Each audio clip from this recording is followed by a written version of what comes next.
Hey, what's up, everybody? It's Kellen here from Start Your Systems, and welcome back to First Look, where today we're taking our first look at the 2025 East Rutherford Supercross, round number 14 of Moto Option Supercross, round number 14 of Monster Energy Supercross in 2025. And yeah, like as always with these videos, this is my first look at this track, first look checking out what the lines might be like and trying to give you guys an idea of what we might see not only tonight in Moto Option Supercross, but also for the real-life Monster Energy Supercross coming up this weekend. So this track is built off of a replica of the blueprint, the track map, and we're just going to go ahead and try to give you guys our best look at it, shall we? So finish line jump here, 5-6 corners in, little like cheeky kind of double thing, inside-outside options here. There's got that inside rut, and then you come charging back down the start straight. We've actually seen a layout pretty similar to this before, because then you come out of this and you get up on top of the whoop-de-doos. Oh, gonna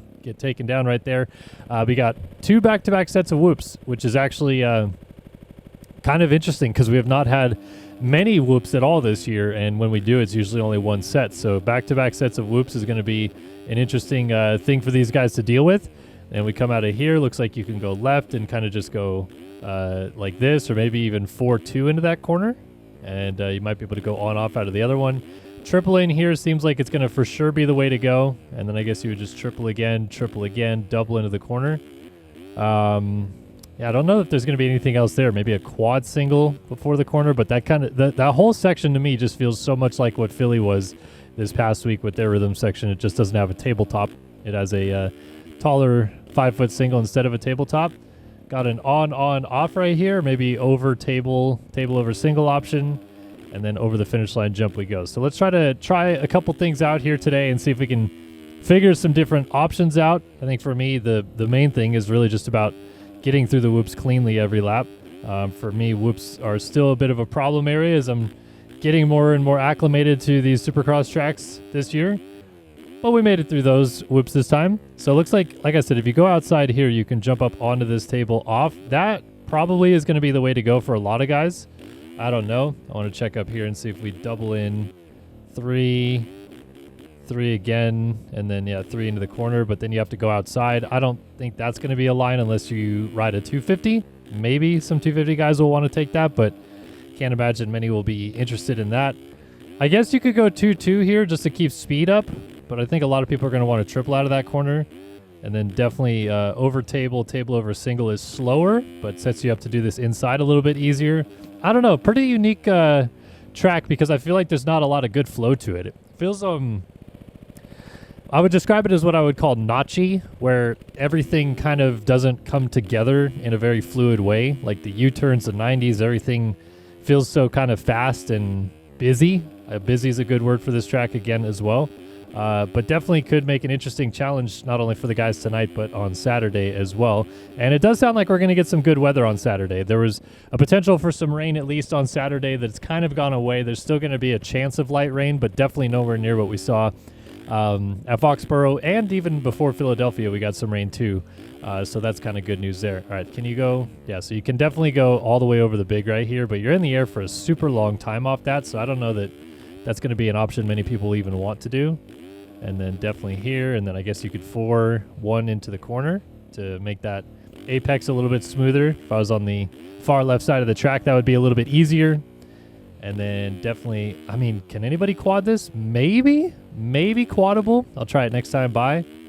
And then if you do go on, off, you can get to this inside, but it's a little bit trickier. Definitely have to land on those brakes pretty cleanly.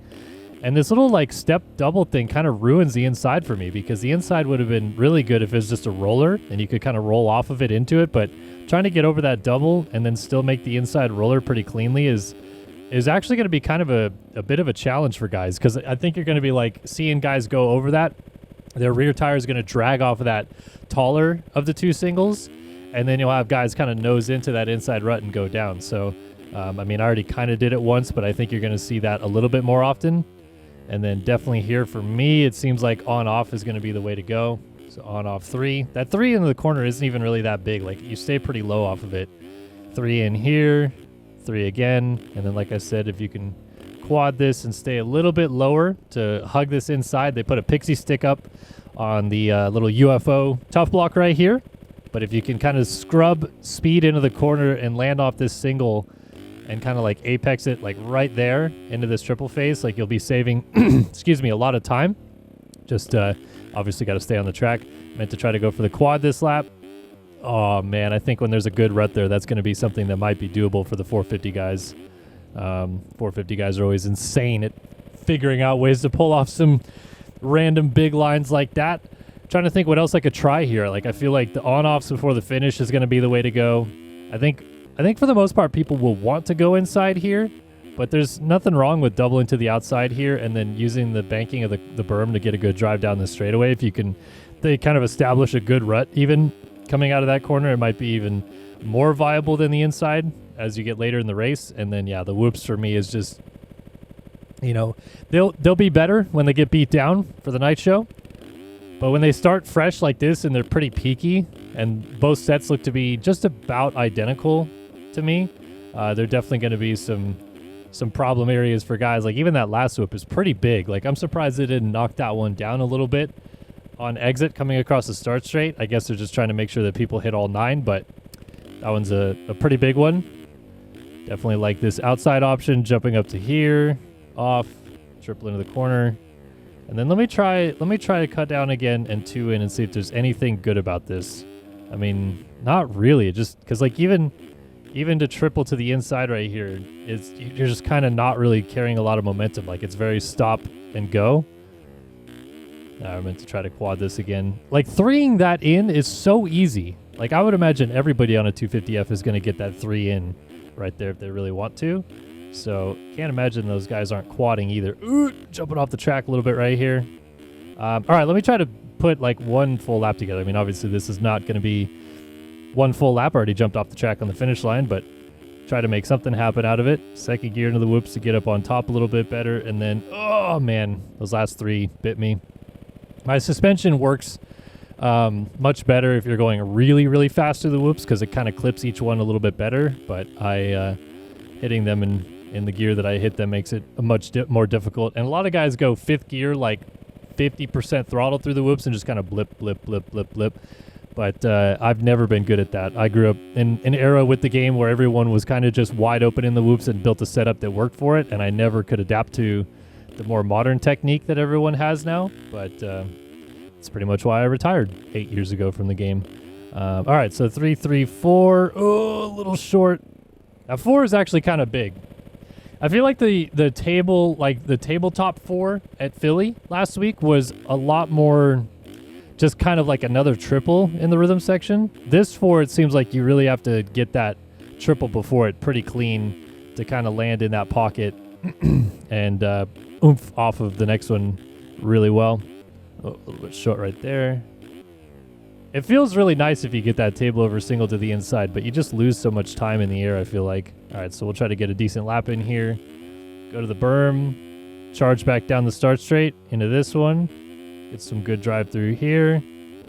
Get up on top of these whoops, and down we go. Yeah, I'm going to need to, when I do my actual lap of this track a little bit later on, I'm going to need to lock in a little bit more. It's really tough to do good laps when you're talking.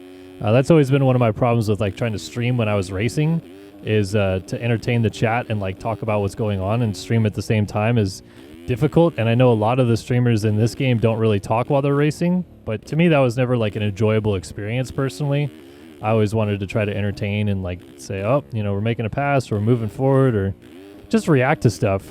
But it's tough because you really have to be pretty locked in on this game to be fast at it. So yeah, we'll give it one more college try here. We'll give it one more lap on our first look and see if we can put a full lap together, get through the whoops clean, get on these on-offs right here before the finish. They seem like they have tiny little lips on them that make it maybe a tad easier to like get them cleaner, but still a little bit tricky to actually get on top of them and pop into the corners pretty well. So just be noted, those of you that are going to be playing the track later today. And we're going down again, or we're barrel rolling. I am not getting into those whoops very good. These ones I get into them better, but then right there, obviously, I just got sideways. Man, they're big again this week. They're not as... I don't feel like they're as set up as they were in the past few weeks, but I mean, like, even just rolling them, you can see how gnarly they are. Very, very big set of whoops. So beware as well if you're going to play this track a little bit later on, how big the whoops are going to be. Oop, jumping into the corner. Yeah, I don't know. Interesting track. I think those back-to-back whoops are going to be the real killer. Going to be a lot of guys struggling with that tonight in real life as well. So going to be the key area to watch. The rest of the track feels pretty straightforward and actually pretty similar to like Seattle. Like had a very similar vibe to the Seattle that we raced a few weeks ago.